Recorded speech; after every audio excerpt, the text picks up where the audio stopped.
नमस्ते दोस्तों, आप सभी का स्वागत है मेरे YouTube चैनल एनिमे सेनपाई में। अगर आपने अभी तक चैनल सब्सक्राइब नहीं किया है तो ज़रूर करें, क्योंकि 90% लोग वीडियो तो देखते हैं लेकिन सब्सक्राइब नहीं करते। आपका एक सब्सक्राइब मुझे बहुत ज़्यादा मोटिवेट करता है। तो चलिए बिना देर किए शुरू करते हैं।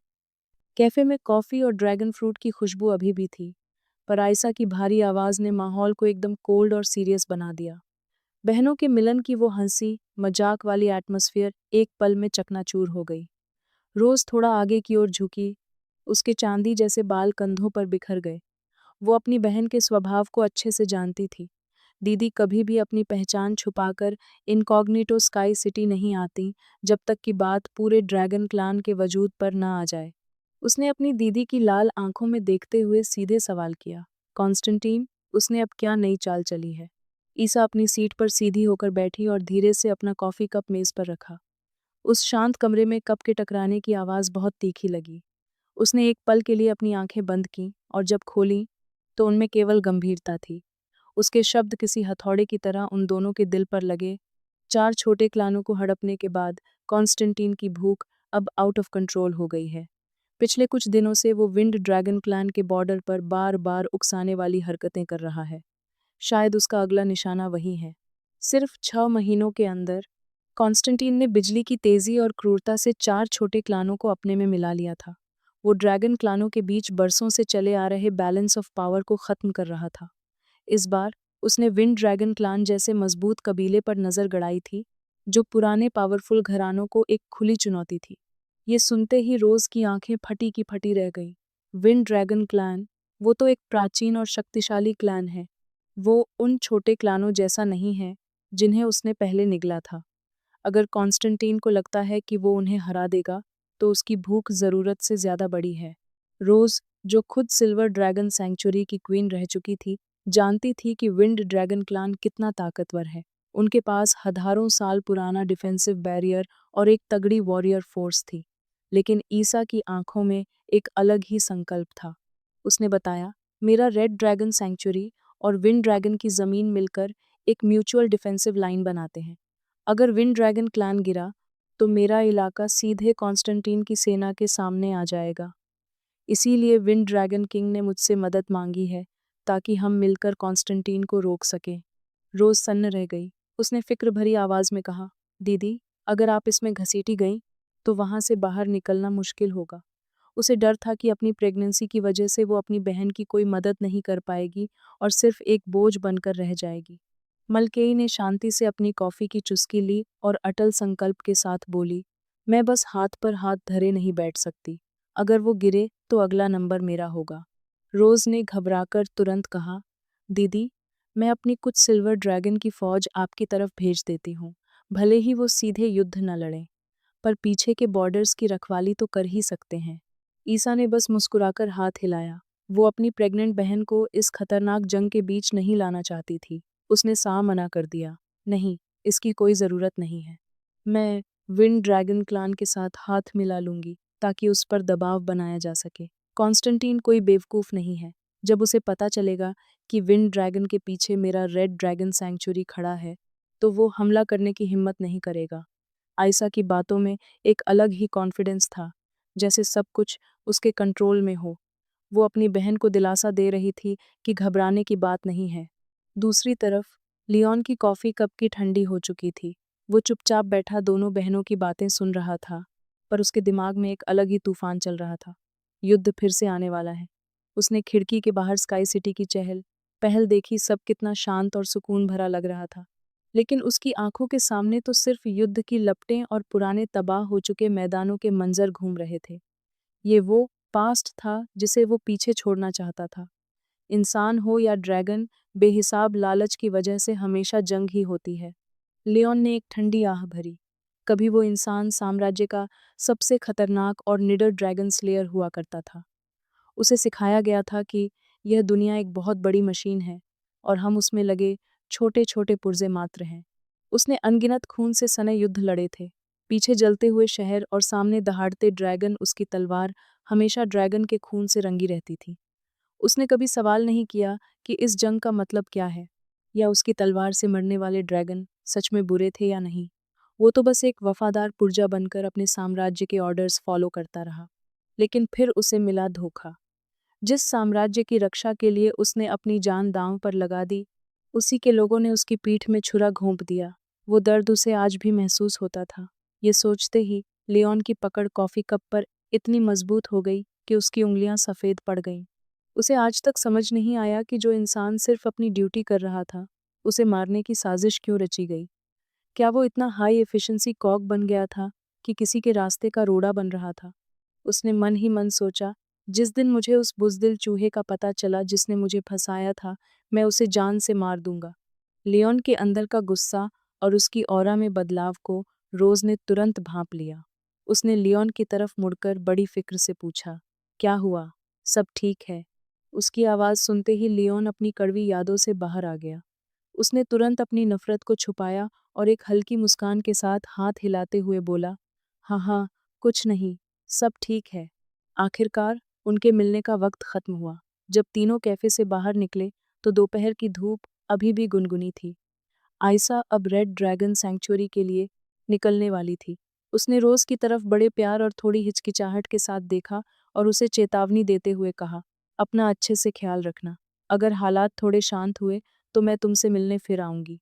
रोज ने जल्दी से सिर हिलाया और अपनी बहन को गले लगा लिया, जिससे वो इतने सालों बाद मिल रही थी। उसकी आवाज़ में ढेर सारा प्यार और थोड़ी फिक्र थी। मैं ठीक हूँ दीदी, आप बस अपना ख्याल रखना और कबीले के मामलों को अच्छे से संभालना। हर चीज़ में बहुत केयरफुल रहना। तभी ईसा की नज़र लियोन पर पड़ी। उसकी आंखों में एक शरारती चमक थी, पर साथ ही एक बड़ी जिम्मेदारी भी। उसने लियोन के कंधे पर थपकी दी और कहा, मेरी बहन अब तुम्हारे हवाले है। तुमने मुझसे जो प्रॉमिस किया था, उसे याद रखना। लियोन एकदम सीधा तनकर खड़ा हो गया और पूरी ईमानदारी से उसकी आंखों में देखकर बोला, आप मुझ पर पूरा भरोसा कर सकती हैं। अब बेचारी रोज अकेली थी, जिसे कुछ समझ नहीं आ रहा था। उसने कंफ्यूज होकर कभी अपनी बहन को देखा तो कभी लियोन को। उसकी आंखें क्यूरियोसिटी से भर गईं। प्रॉमिस? कैसा प्रॉमिस? लियोन के गाल झटके से लाल हो गए। वो नजरें चुराने लगा और हकलाते हुए बात टालने की कोशिश करने लगा। अरे, कुछ नहीं है वो। पर ईसा उसे इतनी आसानी से छोड़ने वाली नहीं थी। उसने रोज के पास झुककर एक शरारती मुस्कान के साथ सारा राज खोल दिया। तुम्हारे पतिदेव कह रहे थे कि पहली प्रेगनेंसी के वक्त वो तुम्हारा अच्छे से ख्याल नहीं रख पाए थे। इसलिए अब जब दूसरी बार तुम माँ बनोगी, तो वो एक सेकंड के लिए भी तुम्हारा साथ नहीं छोड़ेंगे और तुम्हें जरा सी भी तकलीफ नहीं होने देंगे। उसने लाल पीले हो रहे लियोन को देखकर आगे चिढ़ाया। तिस्क, तिस्क, तिस्क। मुझे लगा था ये बस लंबी लंबी फेंक रहा है। किसे पता था कि 6 महीने भी नहीं बीतेंगे और तुम दोनों ने अगले चाइल्ड की तैयारी भी कर ली। लगता है भाई साहब खुद को साबित करने के लिए काफी उतावले थे। बेचारे लियोन की पोल सबके सामने खुल गई थी। उसके कान के सिरों से लेकर बालों की जड़ों तक सब कुछ गर्म होकर लाल पड़ गया। उसने सप्लीमेंट्स का बैग जोर से पकड़ा और अपनी घबराहट छुपाने के लिए झूठी खांसी की। अहीम, दीदी, आपको सब कुछ बताना जरूरी था क्या? रोज उसकी ये हालत देखकर अपनी हंसी नहीं रोक पाई और मुंह पर हाथ रखकर मुस्कुराने लगी। ईसा ने उसकी शर्मिंदगी पर ध्यान नहीं दिया और रोज को उकसाते हुए बोली, जो भी हो, लियोन अपनी बात का पक्का और अच्छा आदमी है। छोटी, इसे अपने हाथ से जाने मत देना, समझे? रोज ने मुस्कुराते हुए जवाब दिया, मुझे पता है दीदी। और इतना कहते ही उसने लियोन का हाथ थाम लिया। उसके गाल भी थोड़े लाल हो गए और उसने मजाक में लियोन को छेड़ा, वैसे भी तुम मेरे पास से कहीं जाना भी नहीं चाहते, है ना पतिदेव? लियोन उसके इस अचानक अफेक्शनेट अंदाज से थोड़ा चौंक गया, फिर झट से सिर हिलाते हुए बोला, हूँ? ओह, हाँ, बिल्कुल, कभी नहीं। इन दोनों को ऐसे लव बर्ड्स की तरह बातें करते देख ईसा ने चिढ़कर अपनी नाक सिकोड़ी। ओहो, बस भी करो अब। अगर मैं यहाँ और रुकी तो तुम दोनों के इस लवी डवी ड्रामे को देखकर मेरा दम घुट जाएगा। अब वो इनका रोमांस और नहीं झेलना चाहती थी, इसलिए उसने टाटा बाय किया, अपनी हैट पहनी और बोली, मैं अब चलती हूँ। बाय छोटी। रोज और लियोन वहीं खड़े होकर उसे जाते हुए देखते रहे, जब तक कि वो सुर्ख लाल बाल गली के मोड़ पर गायब नहीं हो गए। जैसे ही ईसा आंखों से ओझल हुई, रोज झटके से लियोन की तरफ घूमी। उसने अपना चेहरा लियोन के एकदम करीब लाया। उनकी नाक लगभग टकरा रही थी। उसने चमकती आंखों से पूछा, दीदी ने अभी जो कहा, क्या वो सच है? बुरी तरह पकड़े जाने पर लियोन की सिट्टी पिट्टी गुम हो गई। उसने अपनी नजरें इधर बदल घुमाई और टॉपिक बदलने के लिए वहां से भागने लगा। मुझे कुछ याद नहीं है। चलो जल्दी घर चलो, बच्चियां हमारा इंतजार कर रही होंगी। इतना कहकर लियोन ने कासल की तरफ तेजी से दौड़ लगा दी। पीछे पीछे रोज ने भी हार नहीं मानी। उसने अपनी स्कर्ट का घेरा उठाया और उसके पीछे हो ली। पूरे रास्ते उसकी साफ और सुरीली आवाज गूंजती रही। बात मत बदलो, साफ साफ बताओ क्या प्रॉमिस किया था। ढलते सूरज की रोशनी में दोनों पत्थर के रास्तों पर एक दूसरे के पीछे भाग रहे थे। उनकी हंसी ने युद्ध की उन भारी भरकम बातों का डर हवा में उड़ा दिया था। वक्त का पता ही नहीं चला। जब तक वे लड़ते, झगड़ते और हंसते हुए महल लौटे, पूरी धरती पर रात की चादर बिछ चुकी थी। महल की मीनारों के ऊपर दूज का चांद चमक रहा था, जिसकी चांदी जैसी रोशनी सब तरफ फैली थी। बाथरूम में लियोन आईने के सामने खड़ा अपने नीले रंग के रैबिट थीम्ड पजामा सेट को देख रहा था। लैंप की रोशनी में उसके सीने पर बना ड्रैगन मार्क हल्की बैंगनी रोशनी छोड़ रहा था। उसकी एनर्जी पहले से कहीं ज्यादा कॉन्सेंट्रेटेड लग रही थी। ब्रश करते हुए उसने मन ही मन चैन की सांस ली। इस ड्रैगन रानी के साथ रहते हुए कुछ दिन हो गए हैं, और शुक्र है भगवान का कि उस एक रात के बाद इसने मुझे फिर से मैरिटल ड्यूटीज निभाने के लिए मजबूर नहीं किया। पिछले कुछ दिनों में जब भी रोज सो रही होती या अपने काम में बिजी होती, लियोन चुपके से अपनी जादुई ताकत को कंडेंस करके उस ड्रैगन मार्क में जमा करता रहता। अब वो निशान पहले से कहीं ज्यादा चमकदार और मजबूत हो गया था, और साथ ही लियोन की अपनी फिजिकल कंडीशन में भी जबरदस्त सुधार आया था। नहाने धोने के बाद लियोन बाथरूम से बाहर निकला। उसके दिमाग में अभी भी अपने प्लान्स चल रहे थे। भले ही मैं उससे थोड़ी दूरी बना रहा हूँ, पर बच्चे की प्रीनेटल एजुकेशन का प्लान तो चालू रखना ही होगा। उसने लिविंग रूम की तरफ देखा, जहाँ रोज बैंगनी रंग की स्लिप नाइट ड्रेस पहने सोफे पर दुबक कर बैठी थी। उसके लंबे सफ़ेद बाल ढीले बंधे थे और हाथ में डॉक्यूमेंट्स का ढेर था। वो सिल्वर ड्रैगन सेंचुरी के कामों में इतनी खोई थी कि उसे लियोन के आने का पता भी नहीं चला। ये इतनी रात तक क्यों जाग रही है? पक्की वर्काहॉलिक है। लियोन ने प्यार और फिक्र के साथ अपना सिर झटका और दबे पांव उसके पास गया। उसने धीमी आवाज में पूछा, काफी रात हो गई है, तुम सोने नहीं जा रही? रोज ने ऊपर देखा। उसकी आंखों में थकान तो थी, पर चेहरे पर एक प्यारी सी मुस्कान आ गई। उसने चिढ़ाते हुए कहा, बस ये पेपर्स खत्म करके सो जाऊंगी, क्या तुम्हें मेरी चिंता हो रही है? लियोन ने गला साफ किया और थोड़ा एटीट्यूड दिखाते हुए हाथ बांध लिए। अहेम, मुझे बस इस बात की फिक्र है कि तुम बच्चे को थका दोगी। जल्दी सोना सेहत के लिए अच्छा होता है। साफ साफ कहो ना कि तुम मेरा ख्याल रखते हो, बच्चे का बहाना बनाने की जरूरत नहीं है। रोज ने उसके नाटक को एक पल में पकड़ लिया। लियोन अब और भी ज्यादा अड़ गया। हूँ, तुम्हारा ख्याल? मुझे तो बस इस बात का इंतजार है कि तुम कब वो सिल्वर ड्रैगन किंग का सिंहासन मुझे सौंपोगी। एक बार मैं उस गद्दी पर बैठ गया तो ये पूरा साम्राज्य मेरा होगा। उसने बड़ी बड़ी बातें तो की, पर साथ ही चुपके से रोज के पास रखा ठंडे पानी का गिलास हटाकर वहां शहद वाला गुनगुना पानी रख दिया। रोज ने मुस्कुराते हुए पूछा, और फिर क्या करोगे? लियोन के गाल हल्के लाल हो गए और उसका सारा घमंड गायब हो गया। उसने बहुत ही कोमलता से कहा, फिर फिर मैं तुम्हारा सारा काम खुद करूंगा, ताकि इस वर्कहॉलिक बीवी के पास आराम करने और बच्चे का ख्याल रखने के अलावा कोई काम न बचे। एक सुकून भरी जिंदगी। रोज जोर से हंस पड़ी। उसकी चांदी जैसी हंसी पूरे कमरे में गूंज उठी। उसने लियोन के बाल बिखेरते हुए कहा, ठीक है, ठीक है। वैसे अभी मेरे रिटायरमेंट में कुछ 100 साल बाकी हैं, तब तुम अपनी कब्र से निकलकर मेरी मदद कर देना। आखिरकार रात गहरी हुई और दोनों उस बड़े सॉफ्ट बेड पर लेट गए। रोज ने बेड साइड लैंप बंद किया और कमरे में हल्का अंधेरा छा गया। गुड नाइट, रोज ने नींद भरी आवाज में फुसफुसाया। ओह, गुड नाइट, लियोन ने जवाब दिया। लियोन उसकी तरफ पीठ करके लेटा रहा जब तक उसे पक्का नहीं हो गया कि रोज गहरी नींद में सो गई है। जैसे ही उसे यकीन हुआ, उसके चेहरे पर एक शरारती मुस्कान आ गई। उसने मन ही मन कहा, सो जाओ, सो जाओ। तुम्हारे सोने के बाद ही तो मेरा प्रीनेटल एजुकेशन प्लान शुरू होगा। रात काफी गहरी और भारी हो चुकी थी, मानो काली स्याही ने सिल्वर ड्रैगन सैंक्चुअरी के कमरों को चारों तरफ से घेर लिया हो। कोने में एक पुरानी घड़ी टिकी थी, जिसकी सुइयां धीरे धीरे 12 शून्य के निशान को पार कर गईं। डोंग डोंग, घंटी की गूंज पूरे खाली कमरे में जैल गई, खंभों और बीमों से टकराकर धीरे धीरे शांत हुई। फिर शुरू हुई पेंडुलम की वो लगातार आवाज, टिक टॉक, बात, टिक टॉक, जिसकी हर धमक लियोन के दिल पर किसी हथौड़े की तरह लग रही थी। लियोन और रोज एक मखमली बिस्तर पर साथ लेटे थे। उनके ऊपर एक पतली सी रजाई थी। खिड़की के कांच से छनकर चांदनी की कुछ लकीरें अंदर आ रही थीं। तभी रात की उस खामोशी को चीरते हुए कपड़ों की हल्की सी सरसराहट सुनाई दी। लियोन की आंखें तुरंत खुल गईं। उसकी पलकें तेजी से झपकने लगीं और दिल जोर जोर से धड़कने लगा। उसने अपनी आंखों के कोने से देखा कि उसके बगल में लेटी रोज करवट बदल रही थी और धीरे धीरे, बिना कोई आवाज किए, उसकी तरफ सरक रही थी। उसकी हरकतें बादलों की तरह हल्की थीं। उसके चांदी जैसे बाल तकिए पर बिखरे हुए थे और उसकी गर्म सांसें लियोन के गालों को छू रही थीं। ये रोज इतनी रात को क्या कर रही है? लियोन के दिमाग में कन्फ्यूजन पैदा हो गया।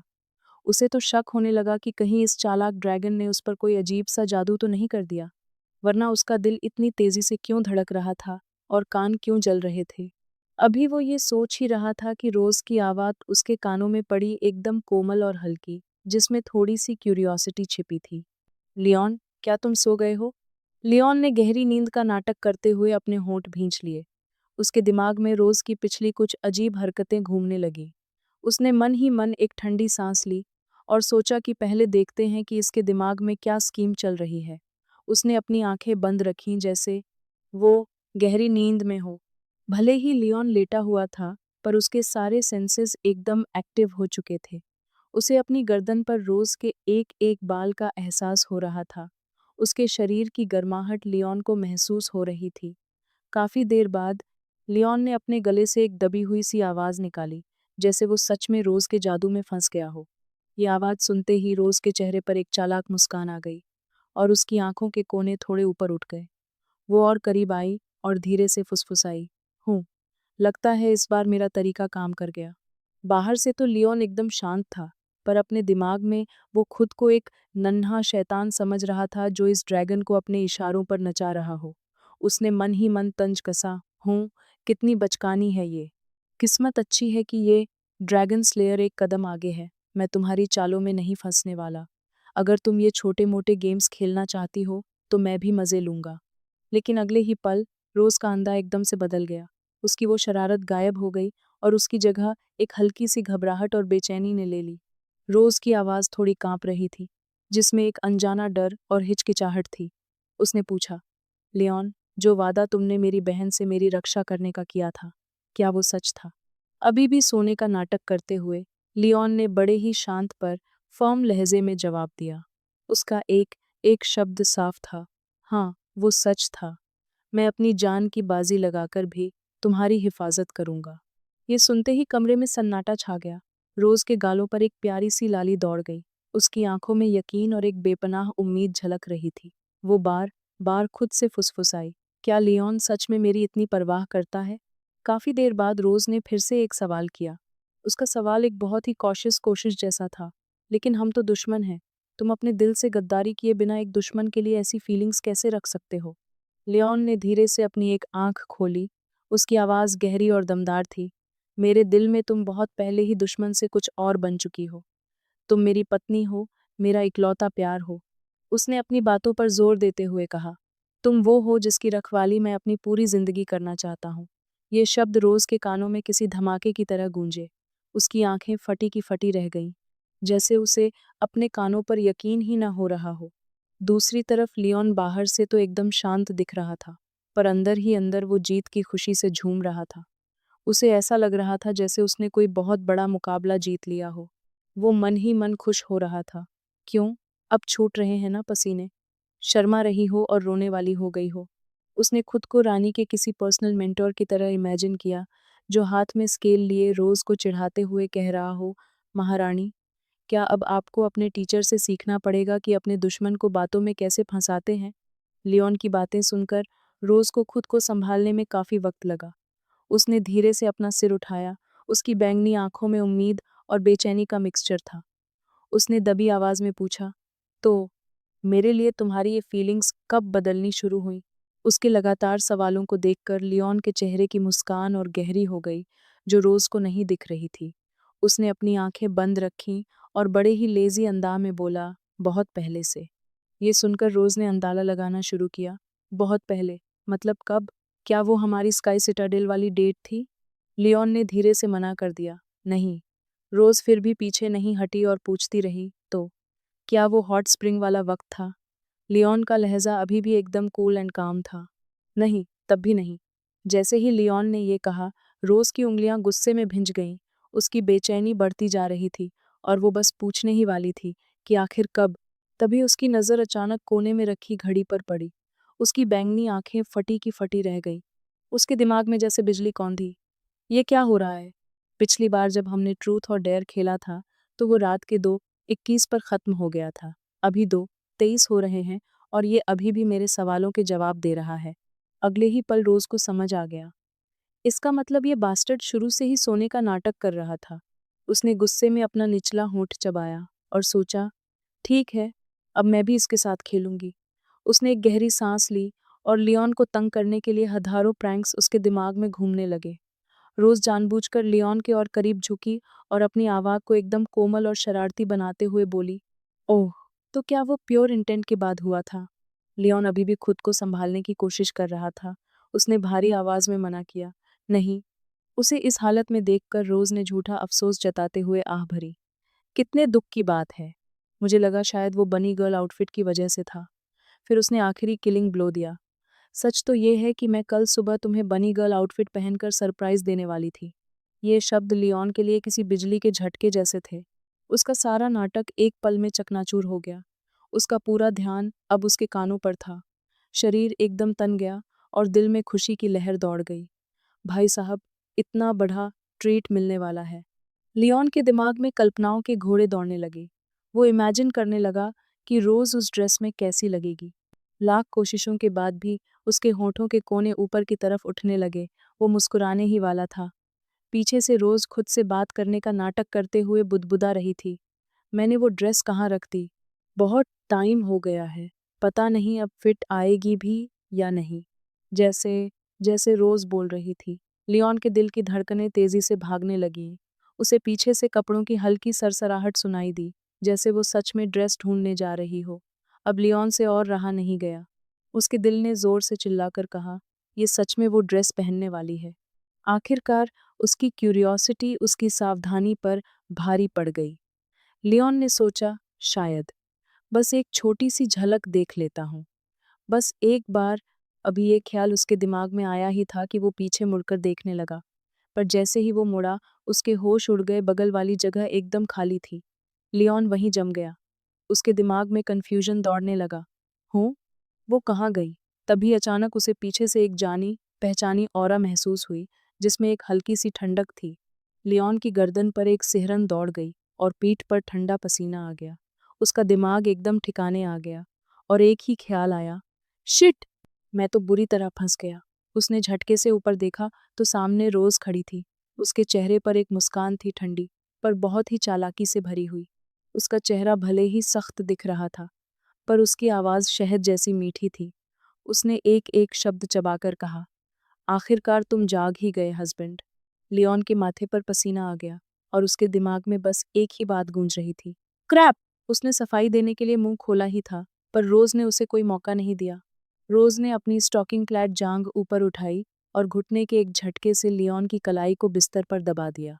उसकी फुर्ती कमाल की थी। फिर उसने अपने बाएं हाथ के इशारे से एक बैंगनी जादू की रस्सी बनाई और पलक झपकते ही लियोन की दूसरी कलाई को भी बेड करे कि सिरहाने से कसकर बांध दिया। इतना करते ही रोज झट से लियोन के ऊपर चाहकर बैठ गई। उसने नीचे झुककर लियोन की आंखों में देखा। उसके होठों पर जीत वाली मुस्कान थी। जब तुमने अभी वो प्यारी बातें कहीं तो मैं सच में बहुत टच्ड हो गई थी। अब लियोन एक इंच भी नहीं हिल सकता था। ड्रैगन की शक्ति ने उसे पत्थर जैसा बना दिया था।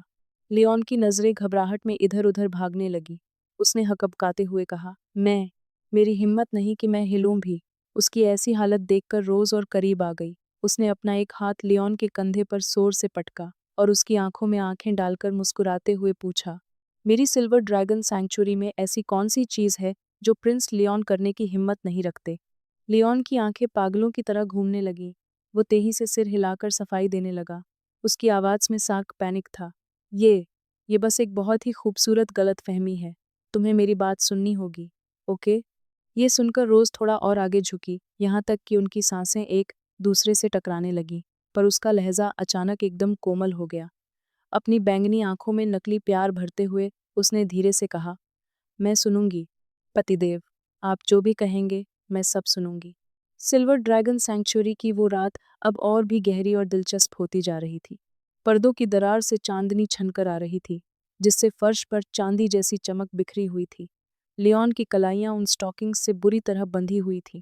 उसने बेबसी और हार मानते हुए अपनी नजरें उठाईं और रोज की आंखों में देखा। फिर धीरे से बोला, क्या तुम पहले अपने पतिदेव की ये बेड़ियां खोल सकती हो? रोज ने मजाक में अपनी उंगली हिलाकर ना कहा। उसकी आवाज भले ही हल्की फुल्की थी, पर उसमें एक मबूत इरादा सा दिख रहा था। आज रात तो ये नहीं होने वाला हस्बैंड। ये स्टॉकिंग्स या तो तुम्हारे हाथ बांधे रखेंगी या फिर तुम्हारे मुंह में ठूंस दी जाएंगी। ये सुनते ही लियोन के माथे से पसीना बहने लगा। उसने तेजी से अपना सिर हिलाया और एक अजीब सी मुस्कान के साथ बोला, शुक्रिया, तकलीफ की जरूरत नहीं है, बंधे रहना ही ठीक है। सच में, मैं ऐसे ही बिल्कुल ठीक हूँ। तभी कमरे का माहौल एकदम से बदल गया। रोज के चेहरे से मुस्कान गायब हो गई और उसकी आंखों में एक हल्का सा दर्द सा दिखा। वो लियोन के और करीब झुकी, उसकी आवाज में शिकायत और गुस्सा था। हूँ, तुम्हारी हिम्मत कैसे हुई मुझसे झूठ बोलने की? मेरी बहन से जो बातें तुमने कही थीं, वो भी झूठ थी ना? लियोन एक पल के लिए खामोश हो गया। फिर उसकी आंखों में एक नरमी आ गई और वो धीमी आवाज में बोला, जो बातें मैंने तुम्हारी बहन से कही थीं, वो आधी सच थीं और आधी झूठ। ये कहते ही उसके कान गुलाबी पड़ गए और वो शर्मिंदगी उसके गले से होते हुए कॉलरबोन तक फैल गई। उसने अपने दिल की बात खोल कर रख दी। वो वादा तो बिल्कुल सच था। बस बात यह है कि जब मैंने वो सब कहा, तब मेरे दिल में थोड़ी कड़वाहट बाकी थी। पर जब से मैं तुमसे मिला हूँ, वो सारी कड़वाहट हवा में गायब हो गई है। ये शब्द सुनकर रोज का सारा गुस्सा धुल गया। उसकी बैंगनी आंखों की नाराजगी एक पल में पिघल गई। फिर भी रोज को थोड़ी शरारत सूझी। उसने अपना मुंह फेर लिया और जानबूझकर बोली, आधा सच आधा झूठ। ये सब तो बस मुझसे झूठ बोलने का बहाना है। लियोन उसकी जिद को भांप गया। उसके लाल होते गाल सब कुछ बयां कर रहे थे। लियोन ने उसे चैलेंज करते हुए पूछा, मुझे नहीं पता था कि तुम उस वादे को इतना सीरियसली ले रही हो। क्या तुम इस नाटक को सच में बदलना चाहती हो? ये सुनते ही रोज एक सेकंड के लिए जम गई। फिर उसका चेहरा शर्म के मारे लाल सुर्ख हो गया। गुस्से और घबराहट में उसने पास पड़ा हुआ एक बड़ा सा ब्राउन टेडी बेयर उठाया और सीधे लियोन के मुंह पर दे मारा। उसने पूरा टेडी बियर लियोन के सिर पर दबा दिया, जिससे उसका दम घुटने लगा। टेडी बियर के नीचे से लियोन की दबी हुई आवाज आई, मर्डर। रोज, तुम अपने ही पति का मर्डर करने की कोशिश कर रही हो। पर रोज कहाँ रुकने वाली थी। उसने दोनों हाथों से टेडी बियर को लियोन पर पटकना जारी रखा और उसे पीछे धकेलते हुए बेड पर गिरा दिया। रोज उसके ऊपर चौंकर बैठी थी। उसके चांदी जैसे बाल झरने की तरह नीचे गिर रहे थे, जिससे उसके लाल गाल छुप गए थे। उसकी बैंगनी आंखों में एक चालाकी भरी चमक थी। उसने मजाक उठाते हुए कहा, हे, ये टेडी बियर है जो तुम्हें मार रहा है, इसमें मेरा क्या कसूर? गुड बाय पतिदेव। टेडी बियर के नीचे दबा हुआ लियोन दबी आवाज में गुर्राया, रोज, तुम इसके लिए पछताओगी। उसे इतना चिढ़ा हुआ देखकर रोज और जोर से हंसी। वो जानबूझकर उसके और करीब झुकी और शहद जैसी मीठी आवाज में बोली, क्या कहा? मुझे कुछ सुनाई नहीं दे रहा पतिदेव, फिर से बोलना। तभी उस सॉफ्ट टेडी बियर के नीचे दबे लियोन को भालू के पेट वाली जगह पर कुछ सख्त सा महसूस हुआ, जो उसके सीने में चुभ रहा था। उसका चेहरा तुरंत गंभीर हो गया और उसे कुछ गड़बड़ होने का एहसास हुआ। उसने हिलना डुलना बंद कर दिया और उसकी नजरें टेडी बियर के फर के बीच से उसी सख्त जगह को ढूंढने लगीं। उसके मन में सवाल उठा, इस भालू के अंदर आखिर है क्या? कुछ तो छुपाया है इसने। रोज की उंगलियां अभी उस भालू के फटे हुए फर को छू ही रही थी कि लियोन ने झटके से अपनी बॉडी का मोमेंटम इस्तेमाल किया और भालू को अपने सिर से हटाकर छीन लिया और उसे अपने सीने से चिपका लिया। रोज की आंखें फटी की फटी रह गईं। वो घबराकर चिल्लाई, वो भालू मुझे अभी के अभी वापस करो। वो झपट्टा मारकर भालू छीनने की कोशिश करने लगी, पर लियोन बड़े ही फुर्तीले अंदाज में साइड हो गया। लियोन ने उस बड़े भूरे टेडी बियर को कसकर पकड़ा हुआ था और उसके चेहरे पर एक शरारती मुस्कान थी। तुम इसे वापस लेने के लिए इतनी जल्दबाजी में हो, इसका मतलब पक्का इसके अंदर कुछ मजेदार छुपा है ना? रोज का चेहरा शर्म और गुस्से के मारे लाल सुर्ख हो गया। वो थोर-थोर से बहस करने लगी, ऐसा कुछ नहीं है, इसके अंदर कुछ भी नहीं है, बिल्कुल कुछ नहीं। लियोन ने अपनी भौहें चढ़ाईं और भालू के पेट को थपथपाते हुए कहा, फिर तो मुझे देखना ही पड़ेगा कि आखिर इसमें कौन सा शर्मनाक सीक्रेट छुपा हुआ है। रोज अब पूरी तरह घबरा गई थी। वो पागलों की तरह लियोन की तरफ लपकी ताकि भालू छीन सके, पर लियोन ने भालू को ढाल बना लिया और उसे 1 इंच भी करीब नहीं आने दिया। तो दोस्तों, आज के लिए बस इतना ही। आपको ये वीडियो कैसा लगा मुझे कमेंट में ज़रूर बताएं। अगर आपको मेरी ये वीडियो थोड़ी सी भी अच्छी लगी हो तो एक सब्सक्राइब मेरी मेहनत को बहुत बड़ा सपोर्ट देगा। आपका सपोर्ट ही मेरा मोटिवेशन है, जो मुझे हर हफ्ते आपके लिए बेहतर से बेहतर वीडियो बनाने के लिए प्रेरित करता है। सब्सक्राइब करके ही जाएं।